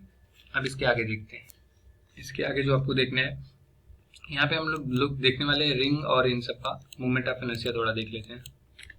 जैसे कि रिंग है, तो रिंग का जो शेप होता है कुछ इस तरह का हॉलो होता है। तो उसमें अगर मैं परपेंडिकुलर एक्सिस के अलोंग बात करूँ, जो मूवमेंट ऑफ इनर्शिया है ये होता है आपका mr²। लेकिन यहीं पे अगर मैं सर्कुलर रिंग के डायमीटर के अलोंग बात करूँ, तो आपको मैंने बताया था कि जो पैरेलल परपेंडिकुलर एक्सिस थ्योरम होती है उसके हिसाब से निकालेंगे तो आपका जो यहाँ पे आई आएगा, इसके अलोंग निकाल रहे हैं, डायमीटर के along half mr square. Ring के बाद आपका आ जाता है सर्कुलर डिस्क। सर्कुलर डिस्क के लिए भी सेम टू सेम, जो आपका डिस्क है वो सर्कुलर है, तो कुछ इस तरीके से मान लो मैं बीच में भर दे रहा हूँ जिससे लगे सर्कुलर है। इसका जो आएगा मेन एक्सिस के अलोंग कितना आता है, मेन एक्सिस के अलोंग आ जाता है हाफ mr स्क्वायर। लेकिन फिर जब सर्कुलर डिस्क में आप इसके डायमीटर के अलोंग निकालोगे तो यहाँ पे आपका जो आई आएगा हाफ 4mr स्क्वायर आ जाता है। सीधा आप पैरेलल एक्सिस जो परपेंडिकुलर एक्सिस थ्योरम मैंने बताई थी उसी में रखो, सीधा वैल्यू आपकी निकलती चली जाएगी। फिर आपका सॉलिड स्फीयर है। सॉलिड स्फीयर के लिए क्या होता है, सॉलिड स्फीयर इसके लिए 2/5 mr स्क्वायर। हॉलो के लिए, हॉलो स्फीयर के लिए कितना होता है 2/3 mr स्क्वायर। अब ये किसकी वैल्यू है, आई की। रेडियस ऑफ वेरिएशन इनके लिए आप निकाल सकते हो, इजीली निकाल सकते हो, ठीक है। सो ये कुछ इंपॉर्टेंट टर्मिनोलॉजी थी जो कि मैंने डिस्कस कर दी है इसमें आपको देखने के लिए। एक रेक्टेंगुलर प्लेट है, उसको भी मैं बता देता हूँ। रेक्टेंगुलर प्लेट, रेक्टेंगुलर प्लेट है। जो रेक्टेंगुलर प्लेट है इसकी लेंथ L है, ब्रेड्थ B है, इसका मास कैपिटल M है। उस केस में जो है इसका आई अगर इसके मेन एक्सिस के थ्रू मान लो तो जो होता है ml square divided by 12 plus mb square divided by 12। अब अगर आप जिसके अलोंग निकालना चाहो वो निकाल सकते हो, ठीक है। नेक्स्ट आप टॉपिक आएगा टॉर्क। टॉर्क क्या होता है, टॉर्क का फार्मूला आपको पता है, tau equal to r multiplied by f। Vector quantity होती है, इसके आपको डायमेंशन चेक कर लेनी चाहिए, बात खत्म। अब जैसे कि मान लो ये कोई है जिसपे कि एक डायरेक्शन में फोर्स F लग रहा है ऑलरेडी, ठीक है, और इसके किसी भी point line joining in the sense यहाँ पे कोई पॉइंट है जो कि O है। अब मैं पूछ रहा हूँ मोमेंटम की, सॉरी इस पे कितना जो है फोर्स लग रहा है, इस पे कितना टॉर्क लगा रहा है ये। तो line of action of force हो गया ये वाली force, line of action, correct. और ये परपेंडिकुलर डिस्टेंस इस पे है, ये मैं मान लेता हूँ जो ये वाली डिस्टेंस है नॉर्मल वाली, जो यहाँ से डिस्टेंस है ये r है, ये एंगल थीटा बना रही है, तो जो परपेंडिकुलर डिस्टेंस होगी ये हो जाएगी आपकी r sin थीटा। ये परपेंडिकुलर डिस्टेंस है, तो लाइन ऑफ एक्शन के जो परपेंडिकुलर डिस्टेंस होगी उसका मल्टीप्लिकेशन लिखेंगे, क्या लिखेंगे r into F sine theta, या फिर tau equal to f into r sin theta, ठीक है। यानी कि परपेंडिकुलर डिस्टेंस पे ही सिर्फ डिपेंड करेगा, ठीक है। इसके बाद टॉ क्या होता है, टॉ आपका जो होता है वो L पे भी डिपेंड करता है। L क्या है, L है आपका angular momentum. Angular momentum, angular momentum, angular momentum क्या होता है, L equal to R cross P। P मतलब mv, यानी कि इसको आप m r ओमेगा भी बोल दो या फिर R क्रॉस V बोल दो, m को कॉमन ले लो, ये आपका क्या है एंगुलर मोमेंटम है। फिर टॉ को क्या लिख सकते हैं, टॉ को एक और तरीके से लिखते हैं dl बाई dt, ये आपका फोर्स की तरह काम करता है। सिंपल बात खत्म। या फिर इसी को आप इक्विवेलेंट कर दो I इंटू अल्फा के, इससे ज्यादा कुछ नहीं। अगर कहीं भी कहा जा रहा है कि एंगुलर मोमेंटम कंजर्व है, for conservation of angular momentum, conservation of angular momentum,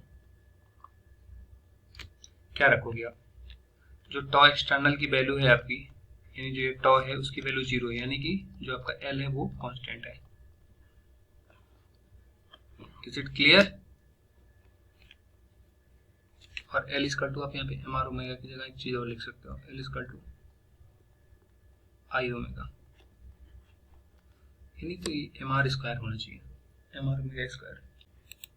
okay, इसके आगे है जो आपकी रोटेशनल काइनेटिक एनर्जी, उसका फार्मूला क्या होता है,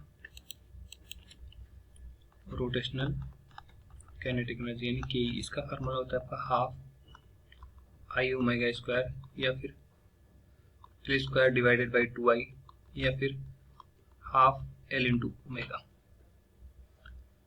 ठीक। अब जो टॉ होता है ना, इसको आप जैसे नॉर्मल जो न्यूटन्स मैकेनिक्स थी उसमें एफ की तरह ट्रीट करते थे, ठीक है। अब इसी तरह इसमें जो work done, rotational work, rotational work, वहां पे वर्क का फार्मूला क्या था, work equal to F D, तो यहाँ पे क्या होता है टॉ इंटू डी की जगह पे क्या होता है, डी थीटा हो जाता है। तो यहाँ पे W equal to D theta, theta 1 से लेकर के थीटा 2 एंगल तक, बात खत्म। अब यहाँ पे work done by torque, work done by torque, यहाँ पे चेंज इन काइनेटिक एनर्जी कितना, half I omega 2 square minus omega 1 का स्क्वायर। फिर पावर, इसमें पावर का, उसमें पावर क्या थी, D W by D T, यानी कि एफ करके आया था, एफ वी, यहाँ पे क्या आ जाएगा, टो इंटू ओमेगा, क्योंकि ओमेगा यहाँ पे है। और पी एवरेज अगर बात करूँ यानी एवरेज पावर की, तो delta W divided by delta T, बस बात खत्म। ठीक है, अगर फिर इतना ही करते हैं, इतना ही है आपका रोटेशनल में। रोटेशनल में इससे ज्यादा आपका कुछ है नहीं, बस एक टॉपिक, और वो टॉपिक है क्या, कि जो rolling motion on an inclined plane. ठीक है, क्या है, rolling motion on inclined plane. अब देखो, जो आपका कोई भी इंक्लाइंड प्लेन रखा है, उस पर एक रोलिंग मोशन हो रहा है, ये रहा आपका प्लेन। अब इस पे भी मैं कोई भी, ये एंगल आपका थीटा बना रहा है, और एक एस है, इस पे कोई भी ऑब्जेक्ट है, ये रोलिंग मोशन करते हुए आ रहा है। तो उस समय लीनियर एक्सेलरेशन इसको लोएस्ट पॉइंट तक पहुंचने के लिए क्या होगा, A equal to G sine theta into 1 plus K square divided by R square. K जहाँ पे क्या है, रेडियस ऑफ वेरिएशन है, time taken to reach the lowest point, यानी यहाँ पे पहुंचने के लिए सबसे कम टाइम कितना लगेगा, 2t equal to 2s, S जो है इसकी पूरी डिस्टेंस है, s into 1 plus K square divided by R square divided by G sine theta, ये होता है फार्मूला। अब आपसे ये पूछ सकता है देकर के कि कौन नीचे पहले पहुंचेगा या कौन नीचे बाद में पहुंचेगा। यहाँ पे एक और चीज लिख लो, वेलोसिटी भी लगे हाथ लिख लो, जब एक्सेलरेशन टाइम लिख लिया है तो 2gh upon 1 plus K square divided by R square under root के साथ है। ठीक है, तो इसमें याद रखो, सबसे नीचे जो वेलोसिटी जिसकी के स्क्वायर बाई आर स्क्वायर की वैल्यू सबसे कम होगी वो सबसे पहले पहुंच जाएगा, जिसकी के स्क्वायर बाई आर स्क्वायर की वैल्यू ज्यादा होगी वो लेट में पहुंचेगा, जिसकी इक्वल होगी वो बराबर टाइम से पहुंचेगा। ओके, सो यही के साथ रोटेशनल मोशन तक का आपका टॉपिक खत्म हो। नेक्स्ट चैप्टर देखते हैं हम लोग, सिंपल हार्मोनिक मोशन को, एस एच एम। अब एस एच एम में पता है आपको, जो एक्स इक्वल टू क्या दिया रहता है, एक्स इक्वल टू, यानी जो इसका डिस्प्लेसमेंट का इक्वेशन लिखते हैं, X equal to A sine omega T. ठीक है, ये लिखते हो आप। फोर्स क्या लिखते हो, फोर्स लिखते हो के एक्स, ये जो कि है कैसा फोर्स, स्प्रिंग फोर्स, जो कि क्या करता है, रिस्टोरिंग फोर्स की तरह काम करता है। इज इट, वेट, ये हो गया आपका रिस्टोरिंग फोर्स। अब रिस्टोरिंग फोर्स अगर आपने देख लिया है तो रिस्टोरिंग फोर्स के बाद, या फिर आप इसी को एफ इक्वल टू के एक्स को और क्या क्या लिखते हो, आप इसको लिखते हो M into D square X divided by D D square के इक्वल भी लिखते हो। इसी को आप लिखते हो माइनस के एक्स, ये माइनस में होता है क्योंकि अट्रैक्टिव फोर्स है, और या फिर आप लिखते हो minus M omega square into X, जहाँ पे ओमेगा की वैल्यू क्या होती है, under root K by M होती है। ठीक है, ये आपका कैसा है, लीनियर है सिस्टम, लेकिन एंगुलर हो जाता है तो यहाँ पे आप टॉ लिख देते हो, और टॉ के बाद क्या आ जाता है आपका I into D square theta divided by D T square. Is it correct, okay, well done. फिर वेलोसिटी आप क्या लिखते हो, वेलोसिटी आपकी आती है v इक्वल टू कितना, omega under root A square minus X square, ये आपकी वेलोसिटी होगी। वेलोसिटी के बाद आपका एक्सेलरेशन कितना आता है, A equal to minus omega square into X. ये सब आपका लीनियर के केसेस में बनते चलेगा, ये तीनों चीज आपकी चली। फिर नेक्स्ट आप क्या लिखोगे, ओमेगा यानी कि एंगुलर फ्रीक्वेंसी। एंगुलर फ्रीक्वेंसी क्या लिखी जाती है, 2 पाई या फिर 2 पाई एफ या फिर 2 पाई डिवाइडेड बाई टी। ठीक है, टी इक्वल टू यहाँ पे क्या होता है, 2 पाई बाई ओमेगा। ओमेगा की वैल्यू मैंने आपको कितनी बताई है, under root K by M, यानी 2 पाई अंडर रूट एम के क्या हो जाता है आपका टाइम पीरियड। ठीक है, इसके साथ साथ आपकी जो स्प्रिंग है, स्प्रिंग की आपकी एक पोटेंशियल एनर्जी होगी और एक काइनेटिक एनर्जी। पोटेंशियल एनर्जी यानी पी क्या होती है फॉर स्प्रिंग, उसको देख लेते हैं, उसकी वैल्यू कितनी होती है, हाफ के एक्स स्क्वायर। और काइनेटिक एनर्जी फॉर स्प्रिंग क्या होती है, हाफ एम वी स्क्वायर, यानी वी कितना था आपने लिखा था omega into under root A square, यानी कि half M omega square A square minus X square, कुछ इस तरह से। ओके, फिर मैं पूछूं टोटल मैकेनिकल एनर्जी, यानी टोटल एनर्जी कितनी होगी। टोटल एनर्जी जो होगी आपकी वो होगी kinetic energy plus potential energy. तो काइनेटिक पोटेंशियल में अगर देखो तो के एक्स स्क्वायर एक जगह पॉजिटिव या नेगेटिव कैंसिल आउट हो जाएगा, बचेगा कितना half M omega square into A square. तो इसका जो ग्राफ बनता है कुछ इस तरह का आपका जो है ग्राफ बन करके आएगा। ओके, सो इसका ग्राफ जो आप बनाओगे वो किस तरह से आएगा, ये इधर एनर्जी डिनोट कर दो और अब देखो कि ये आपकी टोटल है, यानी टोटल एनर्जी। अब आपकी जो काइनेटिक एनर्जी है वो माइनस के एक्स स्क्वायर के टर्म्स में थी, तो यानी कि वो कुछ इस तरह से डिनोट होगी। कैसे दिखाता हूं, ये डाउनवर्ड,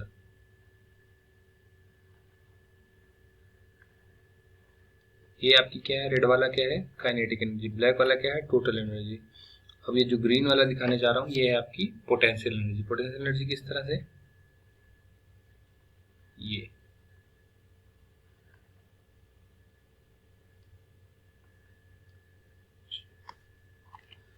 मुझको रीड्रॉ करना पड़ेगा, एक सेकेंड। ये था, ये आपकी काइनेटिक एनर्जी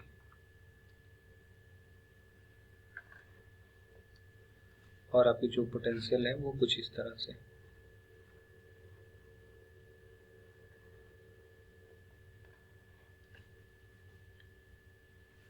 बार बार मत जा रहा, बट आप ग्राफ एक बार देख के समझ गए हैं कि किस तरह से ये बनती है।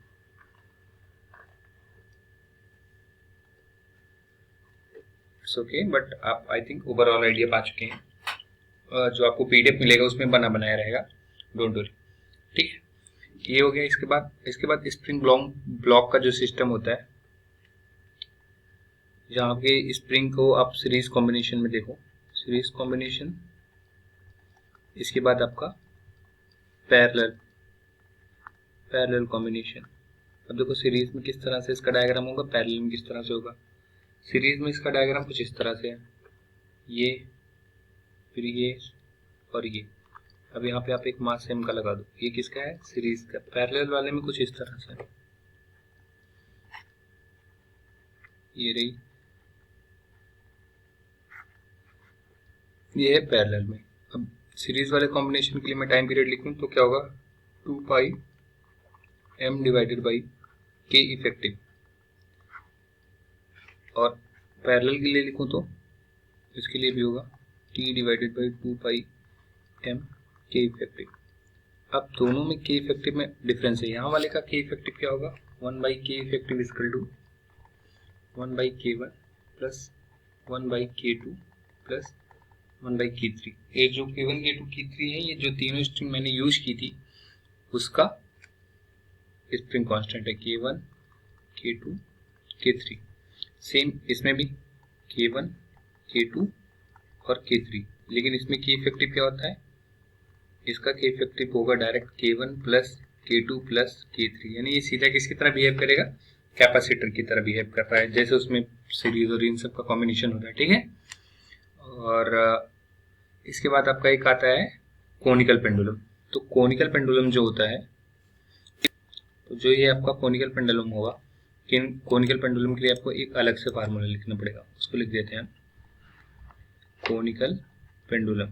देखो जो कोनिकल पेंडुलम हुआ, conical pendulum in the sense, इसके लिए जो आपका आता है इफेक्टिव, ये रहा आपका लेंथ l और ये आपकी, ठीक है, और ये बनाया हुआ एंगल यहाँ पे थीटा और इसकी हाइट h। इसके लिए जो टाइम पीरियड लिखते हो 2 पाई l cos theta divided by g, या मैं बोलूँ l cos थीटा को ही आप बोलते हो h। ओके, ये सिर्फ कोनिकल पेंडुलम के लिए, बाकी के लिए हमने देखा k बाई m वगैरह आता है। अब इसके बाद यहाँ से स्टार्ट करने वाले हम लोग क्या, वेव्स के बारे में। वेव्स यानी वेव मोशन वगैरह। वेव्स, अगर मैं वेव्स की बात करूँ तो यहाँ से, तो सबसे पहले आपको वेव इक्वेशन लिख के बताऊंगा, y इक्वल टू a, ये जनरल वेव इक्वेशन होता है, sign omega T minus K x, के की वैल्यू जहाँ पे होती है 2 पाई बाई लैम्डा होगा, बात खत्म। ओमेगा की वैल्यू पता है आपको 2 पाई बाई टी। इतना सिंपल से इतनी बात खत्म। फिर इसका डिफरेंशियल इक्वेशन कैसा होता है वेव का, del square Y divided by del X square equal to 1 by B square into del square Y, एक सेकेंड, इंटू क्या होगा आपका del square Y divided by कितना, del X square, del square Y divided by del X square equal to 1 by V square into del square divided by del T square. ठीक है, ये आपका होता है वेव इक्वेशन। फिर particle velocity अगर मैं लिख देता हूँ तो क्या होता है, V Y equal to D Y divided by D T, यानी इसका डिफरेंशिएशन आप करोगे तो सीधा आ जाएगा। ठीक है, तो यानी कि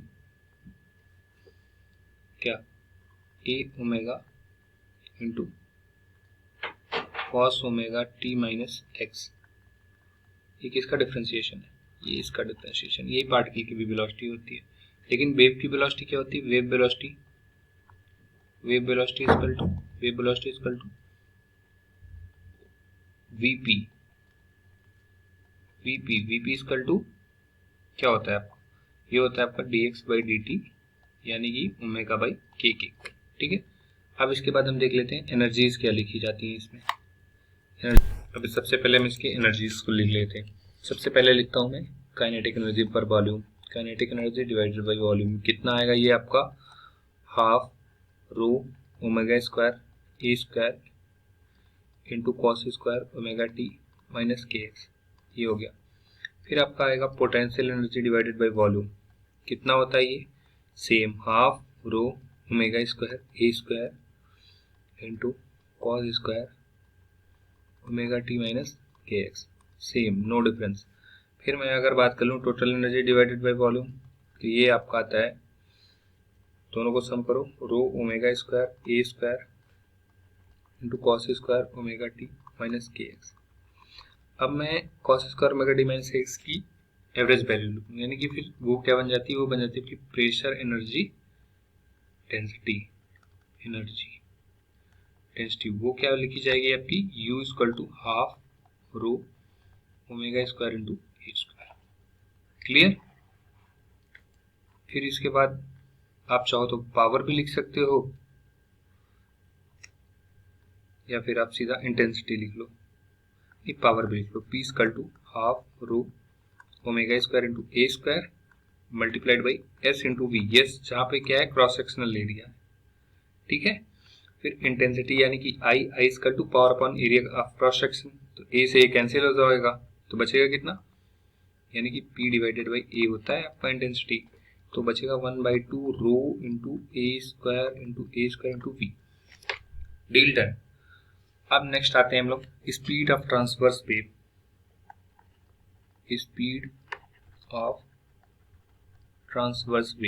ये कितना होता है इसका equation, v equal to under root T by mu. T क्या होता है यहाँ पे, टेंशन होती है स्ट्रिंग की, और म्यू क्या होता है, मास पर यूनिट लेंथ, यानी m डिवाइडेड बाई एल।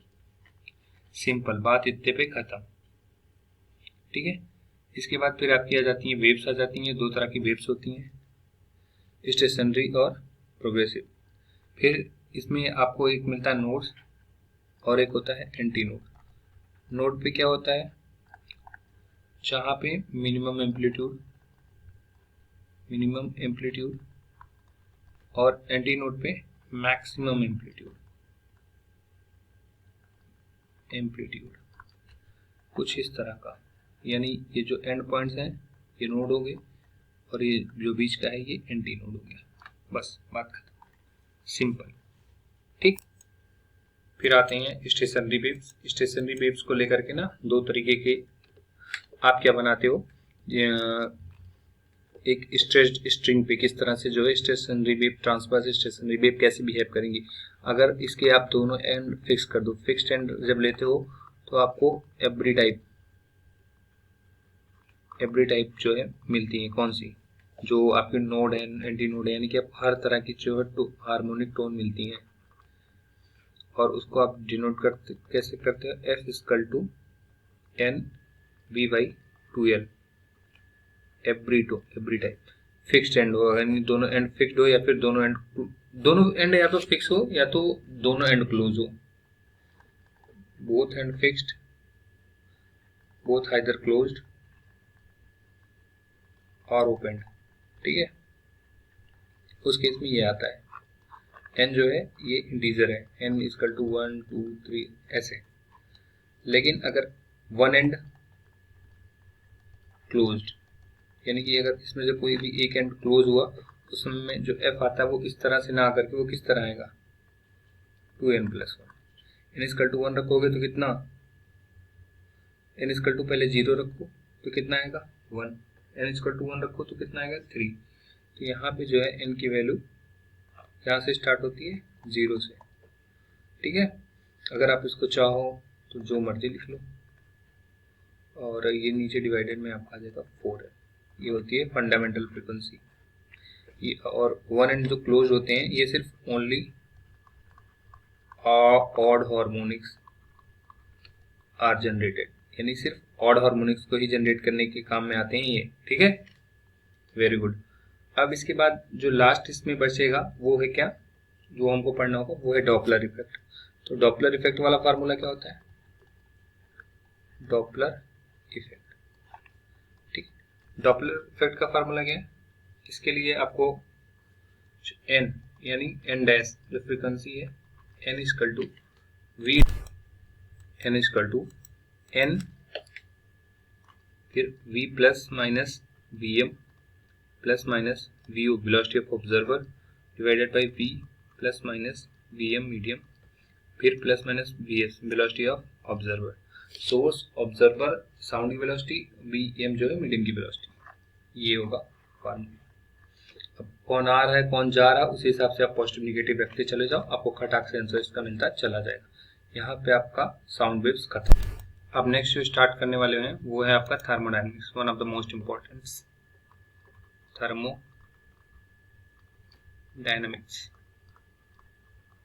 ठीक है। थर्मोडायनेमिक्स में सबसे पहले हम लोग किस पे आएंगे, हीट वगैरह पे पढ़ लेते हैं, हीट ट्रांसफर के फार्मूले।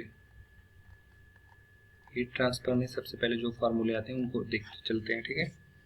हीट ट्रांसफर में सबसे पहला थर्मल कंडक्शन के लिए जो करंट के लिए लिखते हैं क्या होता है, dq by dt equal to ka dt by dx, ये आपका है रेट ऑफ हीट ट्रांसफर, ठीक। ये पहला फार्मूला। सेकेंड है थर्मल रेजिस्टेंस। थर्मल रेजिस्टेंस यानी कि जैसे कि आपका इलेक्ट्रिक में रेजिस्टेंस होता है वैसे सेम होता है थर्मोडायनेमिक्स में थर्मल रेजिस्टेंस। इसको दिखाते हैं आर, आर की वैल्यू कितनी होती है एल डिवाइडेड बाई के, बात करता हूँ। फिर इसके बाद इसमें भी सीरीज और थर्मल रेजिस्टेंस में भी दो तरह के कॉम्बिनेशन आएंगे, एक आपका आता है सीरीज का और एक आपका आता है पैरेलल का। अब देखो जो सीरीज में है, जो पैरेलल में किस तरह से लिखते हैं, सीरीज में आपका आता है L equivalent divided by K equivalent equal to L1 divided by K1, L2 divided by K2 and so on. लेकिन पैरेलल में क्या आता है, के इक्विवेलेंट इंटू ए इक्विवेलेंट। यहाँ वाले में एरिया सेम माना जाता है, A1 इक्वल टू A2 ऐसे सब करके सो ऑन। यहाँ पे क्या है, K1 K equivalent into A equivalent equal to K1 A1 plus K2 A2 and so on. और इसमें क्या सेम माना जाता है, इसमें सेम माना जाता है L1 equal to L2 and so on, जितने भी बाकी रेजिस्टर्स लगे हुए हैं।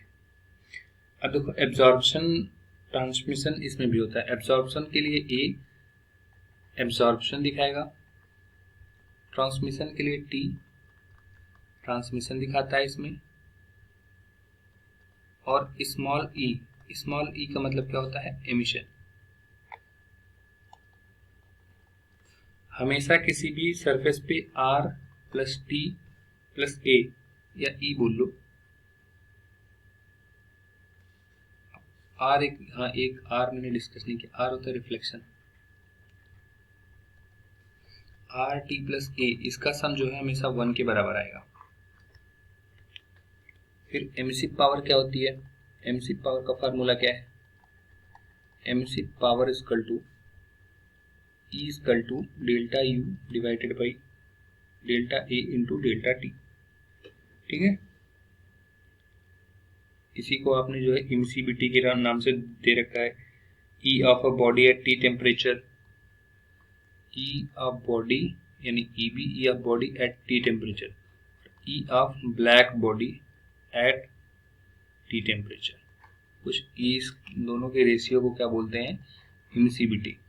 ई ऑफ द कोई बॉडी है, उसका जो है टी टेम्परेचर पे कितना ई है, और उसी टी टेम्परेचर पर किसी भी ब्लैक बॉडी का कितना टी है, इस दोनों के रेशियो को क्या बोलते हैं, आप लोग बोलते हैं इमिसिबिलिटी। Immiscibility done. इमिसिबिलिटी की बात आपका जो आता है Kirchhoff law. Kirchhoff's law, Kirchhoff's का लॉ क्या कहता है, किरचॉफ्स का लॉ कहता है E of a body divided by A of a body, इन दोनों के रेशियो को आप सीधा लिख दो, E of any black body.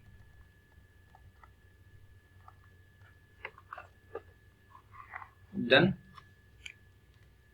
One of the most important last के दो लॉ जिसपे बहुत बार क्वेश्चन आए हैं, वीन का displacement, displacement law, displacement law जिसको क्या बोलते हैं, lambda M into T equal to B, यानी जहाँ पे बी क्या है, कांस्टेंट है, बात खत्म। इसके बाद स्टीफन का law, Stefan Boltzmann law, Stefan Boltzmann law की बात करें अगर आप तो आता है U equal to sigma T की पावर 4, बात खत्म, इससे आगे कुछ नहीं, ठीक है। फिर न्यूटन का कूलिंग लॉ, जिसपे कि आपने देखा है कि कितने क्वेश्चंस आ रखे हैं PYQs में, न्यूटन्स कूलिंग लॉ। इसमें क्या करते हैं, न्यूटन भाई ने दिया है D theta divided by D T equal to K into theta minus K into theta one, sorry theta one plus theta two divided by 2 minus theta naught. This is what we have given by Newton's cooling law. Okay, अब इसके बाद हम थोड़ा देख लेते हैं calorimetry में। Calorimetry में क्या है, अगला आपका है कैलोरीमेट्री। कैलोरीमेट्री में क्या है, ज़्यादा कोई फार्मूला नहीं है इसमें, सबसे important formula specific heat S equal to Q upon M into delta T, सबसे पहला फार्मूला। फिर इसके बाद molar specific heat, molar specific heat यानी capital C equal to delta Q divided by N into delta T, बात खत्म। इसके बाद वाटर इक्विवेलेंट, वाटर इक्विवेलेंट को आप लिख देते हैं क्या, M W into S W, this is equal to water equivalent.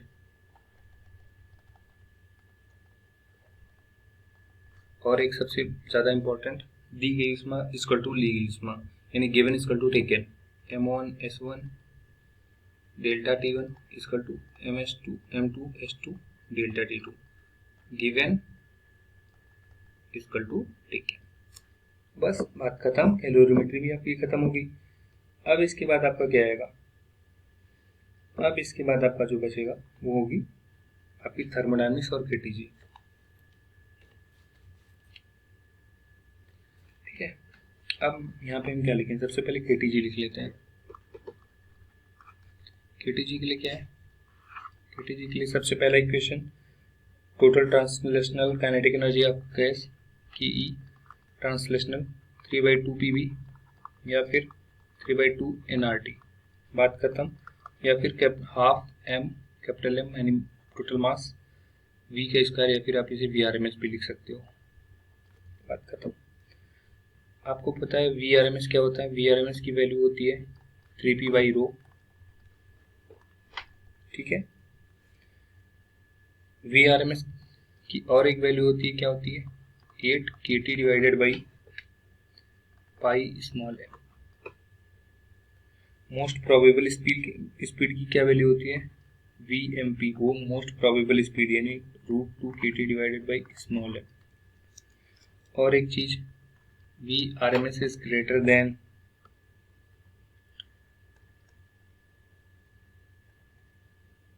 V average, इसे एवरेज बोल लो, और इसे मीन वेलोसिटी। ये ऑलरेडी पूछा गया है कि आरएमएस एवरेज और मीन वेलोसिटी का सीक्वेंस बताओ, डायरेक्ट फार्मूला पे है कि जो है इनको कौन से क्रम में सेट बैठेंगे। तो याद रखना हमेशा आरएमएस बड़ी है, फिर एवरेज है, फिर मीन है। ठीक है। अब डीओएफ यानी कि डिग्री ऑफ फ्रीडम। ठीक है, डिग्री ऑफ फ्रीडम, बात खत्म। अब आ जाते हैं हम लोग सीधा थर्मो में। डिग्री ऑफ फ्रीडम की बात करें तो जो मोनोटॉमिक है उनके पास कितनी डिग्री ऑफ फ्रीडम होगी? मोनोटॉमिक के पास 3 होगी। डाइएटॉमिक के पास कितनी होगी? डाइएटॉमिक जो होने वाले उनके पास 5 होगी। कितना? 3 ट्रांसलेशनल, 2 रोटेशनल। इनके पास तीनों ट्रांसलेशनल, बात खत्म। अगर पॉलीएटॉमिक है तो 6, 3 ट्रांसलेशनल, 2 रोटेशनल, 1 वाइब्रेशनल, बात खत्म। ठीक है। और फिर मैक्सवेल का जो लॉ है यानी कि total kinetic energy of molecule, total की E of the molecule is given as 1/2 into small F into K into T. Small F क्या है? डिग्री ऑफ फ्रीडम है। एक आइडियल गैस के लिए इंटरनल एनर्जी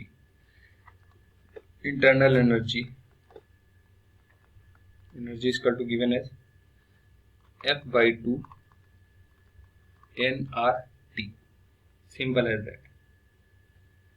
फिर आपको 3-4 तरह के प्रोसेस होते हैं। आइसोथर्मल प्रोसेस यानी डेल्टा टी आपका क्या है?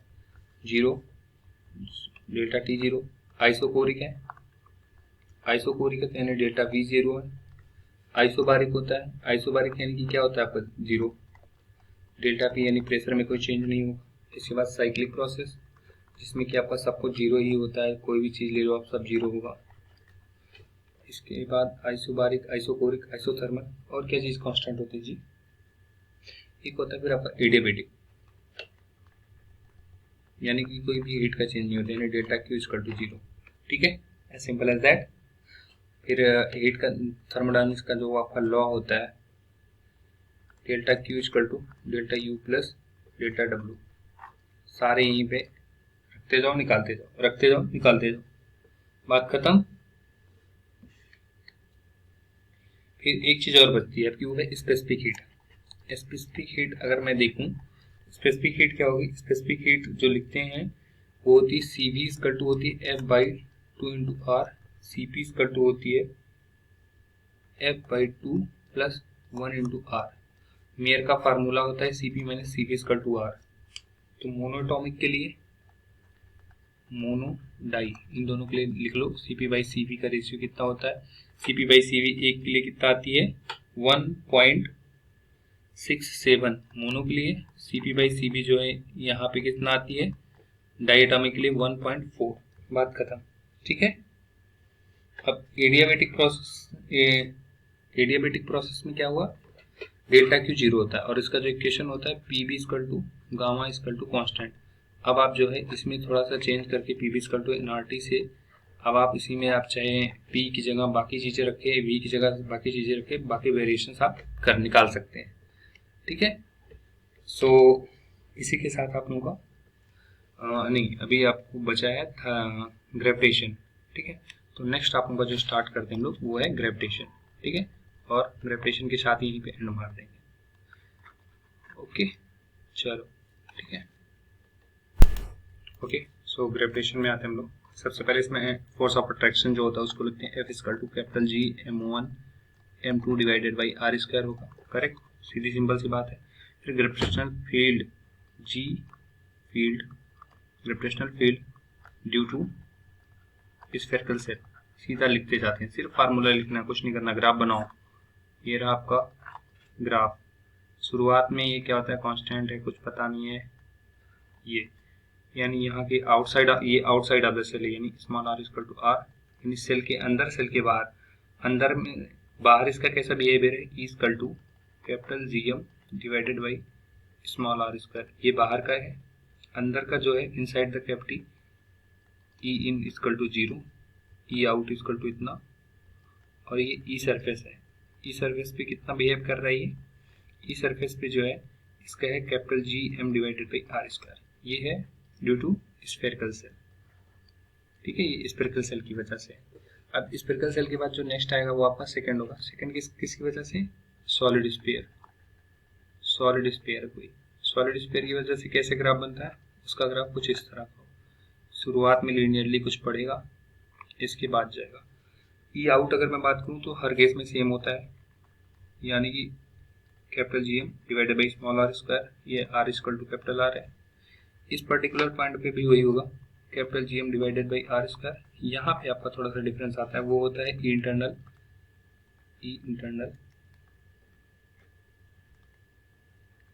Internal equal to capital GM R divided by R cube.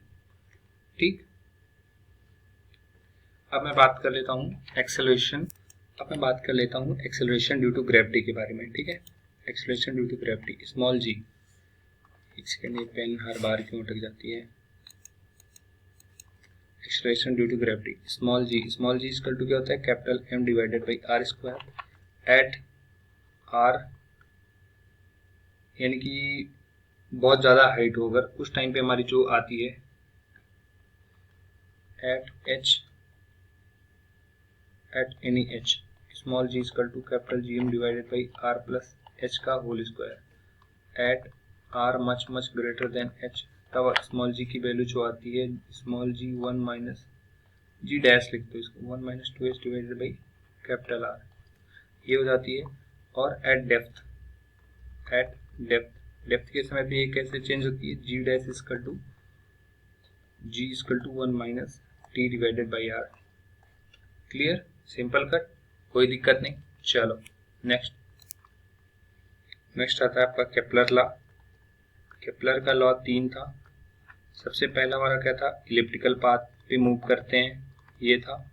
दूसरा क्या है, दूसरे में आपको बताता है कि जो एरियल वेलोसिटी यानी dA/dt इक्वल टू, ये हमेशा कंजर्व है किसके, J/2m, या फिर आप इसी को बोलते हो L/2m, L जहाँ पे आपका क्या है एंगुलर मोमेंटम।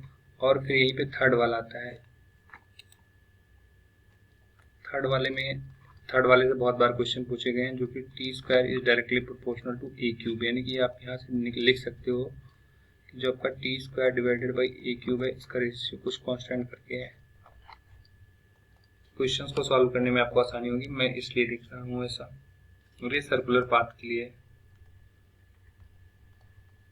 ठीक, अब मैं देख लेता हूँ 2-3 चीजें और, जैसे कि एस्केप वेलोसिटी और ऑर्बिटल वेलोसिटी। ऑर्बिटल वेलोसिटी कितनी होती है, ऑर्बिटल वेलोसिटी की वैल्यू होती है v naught equal to under root GM by R, कितने R पे है। और एस्केप वेलोसिटी होती है, escape velocity equal to vs equal to under root 2 into v naught. बात खत्म। पोटेंशियल एनर्जी कितनी होती है किसी भी सैटेलाइट वगैरह की, सैटेलाइट की केसेस में सारी चीजें मैं राइट डाउन कर रहा हूँ। नेक्स्ट में पोटेंशियल एनर्जी कितनी होगी, यानी U equal to minus G capital M यानी mass of earth small m mass of satellite divided by R distance from the earth surface. Kinetic energy K equal to half mv square, सीधा लिख दो, यानी कि मैं minus नहीं plus G capital M small m divided by 2R आता है।